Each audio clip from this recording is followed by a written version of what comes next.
আসসালামু আলাইকুম রহমতুল্লাহ গাইস। আল্লাহ সুবহানাহু ওয়া তাআলা দরবারে আবারও শুকরিয়া, আলহামদুলিল্লাহ। আল্লাহ সুবহানাহু ওয়া তাআলা চতুর্থবারের মতো উমরা করার মতো তৌফিক দিয়েছেন। খাস করে দোয়া করি, খাস করে আমার ফ্যামিলি, ভাই বোন, মা আসার জন্য নিয়ত করেছে। আল্লাহ সুবহানাহু ওয়া তাআলা যেন অতি দ্রুত তাদেরকে নিয়ে আসে, আসার মতো যা কিছু প্রয়োজন সব কিছু যেন আয়োজন করিয়া দেয়। এবং সেই সাথে আমার যত বন্ধু বান্ধব দুবাই থেকে দেশে থেকে নিয়ত করেছে, আল্লাহ সুবহানাহু ওয়া তাআলা যেন সকলকে আসার জন্য কবুল করেন।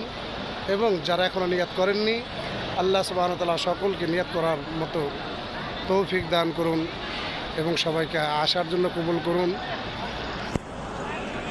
এবং সকলে আমার জন্য খাস করে দোয়া করবেন, আল্লাহ সুবহানাহু ওয়া তাআলা যেন আল্লাহর ঘর হারাম শরীফের খাদেম হিসাবে আছি, আল্লাহ যেন দীর্ঘদিন থাকা এবং করার মতো সাহস, শক্তি এবং সহযোগিতা করেন। আমিন আমিন সুম্মা আমিন। আসসালামু আলাইকুম ওয়া রাহমাতুল্লাহ।